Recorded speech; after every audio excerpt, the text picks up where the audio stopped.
Hello नमस्कार साथियों, welcome to my YouTube channel information by Anil.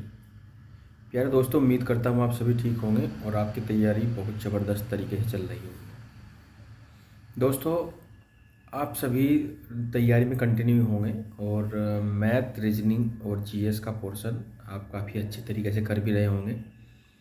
दोस्तों, साथ ही साथ आप प्रैक्टिस का होना भी बहुत ज़रूरी है। यदि आपकी तैयारी अच्छे लेवल की है, आपने कुछ मैथ्स कवर कर लिया है और कुछ जीएस भी कवर कर ली है और रीजनिंग का पोर्शन भी आपका कुछ कंप्लीट है, तो आप कोशिश कीजिए कि एक प्रैक्टिस सेट ज़रूर लगाएं।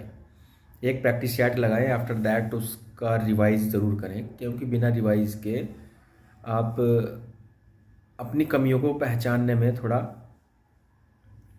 समस्याएं आपके सामने आएंगी।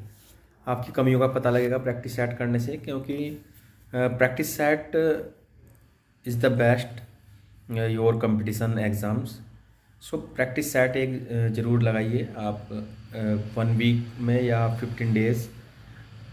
1 वीक या 15 डेज़ आप इन दोनों में से कोई भी एक समय रख सकते हैं। तो एक प्रैक्टिस सेट ज़रूर लीजिए, चाहे वो रेलवे का हो, यदि आपका रेलवे का एग्ज़ाम है, एनटीपीसी हो या 10+2 हो या एएलपी हो या आपका टेक्नीशियन हो या आपका हाई कोर्ट संबंधी हो, जो भी आपका एग्ज़ाम है उसके लिए एक प्रैक्टिस सेट, एक प्रैक्टिस का होना भी बहुत ज़रूरी है। क्योंकि हम एग्ज़ाम टाइम में पेपर को मैनेज करने में बहुत बड़ी समस्या रहती है। अधिकतर बच्चों की समस्या यही रहती है कि हम पूरे पेपर को कवर नहीं कर सके। पूरा पेपर हमने पढ़ा ही नहीं, पूरा पेपर, और समय सारा निकल गया। तो ये बहुत सुनने को मिलता है कि पूरा पेपर हम कवर भी नहीं कर सके, पूरा पेपर पढ़ नहीं सके। इतना बड़ा पेपर था कि हम उसको पूरे क्वेश्चन ही नहीं उसके देख सके, तो मैं कुछ ही क्वेश्चन अटैम्प्ट कर पाया। तो उसका एक सबसे बड़ा रीज़न यही है कि प्रैक्टिस सेट्स हम नहीं करते। बस आप जो भी चैप्टर पढ़ते हैं उसके पढ़ते रहते हैं केवल कंटिन्यू, और प्रैक्टिस सेट नहीं कर पाते, इसलिए हमारी प्रैक्टिस भी नहीं हो पाती है। तो आप टाइम रखिए, एक जितना भी एग्ज़ाम टाइम रहता है उसमें से भी 20 मिनट कम लीजिए और प्रैक्टिस सेट लगाइए। प्रैक्टिस सेट जितने भी आप करेंगे उससे आपको बहुत ज़्यादा बेनिफिट मिलेगा। फर्स्ट ऑफ ऑल आपको यही बेनिफिट मिलने वाला है, एक तो आप एग्ज़ाम टाइम में कई बार एग्ज़ाम को देख सकेंगे और उसके बाद आप मैनेज कर सकेंगे अपने पेपर को। यदि आप एग्ज़ाम को अच्छी तरीके से देख लें, पूरे क्वेश्चन उसमें देख लें, तो क्या पता है एक भारी क्वेश्चन जिस पे आप अटके हुए हैं उससे आसान 2 क्वेश्चन आपको आगे मिल जाए। क्योंकि कभी कभी क्या रहता है, मान जैसे कि 101 क्वेश्चन है और उस पर हम अटके हुए हैं, समय भी कुछ बहुत कम ही रह रहा है, लगभग 10 से 15 मिनट, और हम उसी को समय दे रहे हैं। लेकिन आपने अभी तक आगे कॉपी भी नहीं, आपने एग्ज़ाम की कॉपी भी आगे नहीं खोली है और 120 क्वेश्चन या 125 क्वेश्चन या 130 क्वेश्चन आपने चेक भी नहीं किया। बाकी उससे 2 क्वेश्चन आसान मिल सकते हैं, जो आपको टिक करते हैं उनको आसान ठीक कर सकते हैं। तो एक टफ क्वेश्चन को सोल्व करने की बजाय 2 आसान क्वेश्चन कर लो, टफ क्वेश्चन को छोड़ते चलो, एंड जो इजी क्वेश्चन है उनको कोशिश करो कि उन क्वेश्चन को हम अटैम्प्ट कर लें। सभी क्वेश्चनों को देखने की कोशिश करो, पूरे पेपर सेट को देखो, पूरे पेपर सेट को एक बार ज़रूर निकल जाओ पूरे पेपर सेट में। क्योंकि 1 बाई 1 अगर हम क्वेश्चन करते रहेंगे, पहले हमने 1 किया, फिर 2 किया, फिर 3 किया, फिर 5 किया, और 50 क्वेश्चन या 51 क्वेश्चन पे हम कोई एक ऐसा टफ क्वेश्चन हमें मिल गया और उसी पे ही हम रुके रहे और हमने इरादा बना लिया बिल्कुल कि मुझे यही क्वेश्चन करना है, मैं यही क्वेश्चन करके रहूँगा, तो हम बाद के जो 50 क्वेश्चन हैं उनको अटैम्प्ट नहीं कर पाएंगे और ना ही पूरा पेपर देख सकेंगे। प्यारे दोस्तों, इस प्रकार की जिद बिल्कुल भी नहीं रखनी है कि मुझे यही क्वेश्चन करना है और मैं इसको करके ही रहूँगा, ये मुझे क्वेश्चन आता है, या कैलकुलेशन उसमें बहुत ज़्यादा है, वो रीजनिंग का हो या मैथ का हो या जीएस का हो।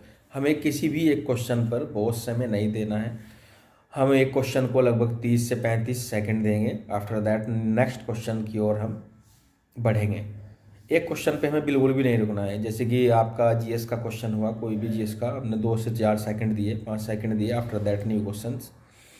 नेक्स्ट क्वेश्चन को हमने वही जीएस में, हमें पूरी जीएस में 20 मिनट्स या 25 मिनट्स देने हैं, आफ्टर दैट नथिंग। जो हमारा जीएस का टाइम बचता उस टाइम को हम रीजनिंग में लगाएंगे या मैथ में लगाएंगे, बट हम जीएस को समय ज़्यादा नहीं देंगे। जीएस या हिंदी दोनों ही पोर्शन हमारे ऐसे हैं जो हमारा टाइम बचाती हैं, दोनों ही पोर्शंस, और उस टाइम को हम रीजनिंग और मैथ्स में लगाते हैं।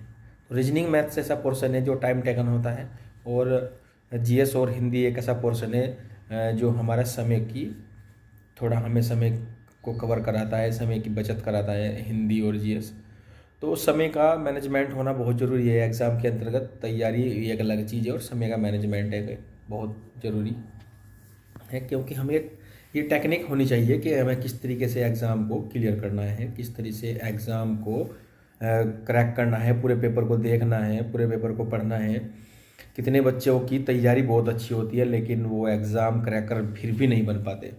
उसका कहीं ना कहीं रीज़न रहता है, क्योंकि वो कुछ क्वेश्चनों पर अटक करके रह जाते हैं। उन्हें वो क्वेश्चन आते हैं, जैसे कि बड़े क्वेश्चन कुछ होते हैं, वे क्वेश्चन आते हैं लेकिन उसको वे 5 मिनट में सोल्व कर रहे हैं, क्वेश्चन को ही 5 मिनट दे रहे हैं, तो फिर वे कैसे क्वेश्चन कर पाएंगे, पूरा एग्ज़ाम कैसे कर लेंगे?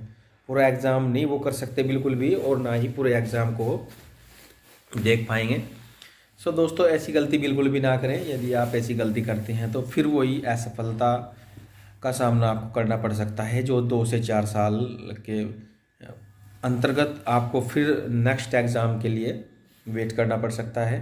तो ऐसी गलती बिल्कुल भी ना करें। आप पूरे एग्ज़ाम्स को अच्छे से देख लें पहले, और जो टफ़ क्वेश्चन है उस पर मत रुकें, टफ़ क्वेश्चन को छोड़ दें। आप 10 से 20 सेकंड जितना भी आपने समय दिया, after that nothing, next question की ओर चलें।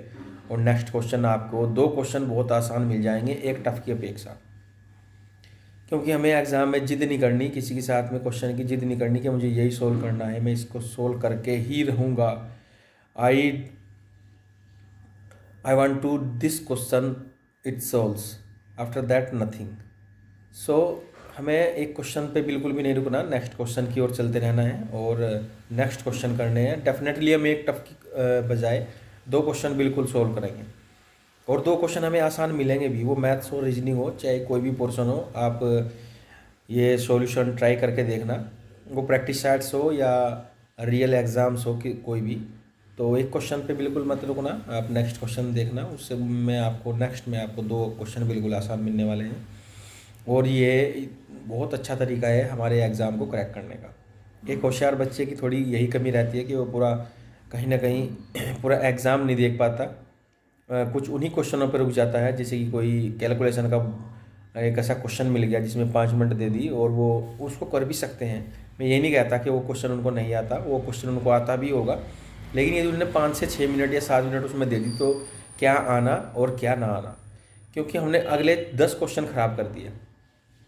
फिर वही रहता है कि हम 1 नंबर से रह गए, 2 नंबर से रह गए। जब हमने नेक्स्ट के 5 से 10 क्वेश्चन हमने वेस्ट कर दिए क्वेश्चन के सोल्व करने के चक्कर में, तो हमारा एग्ज़ाम क्रैक होना बड़ा ही मुश्किल हो जाएगा दोस्तों।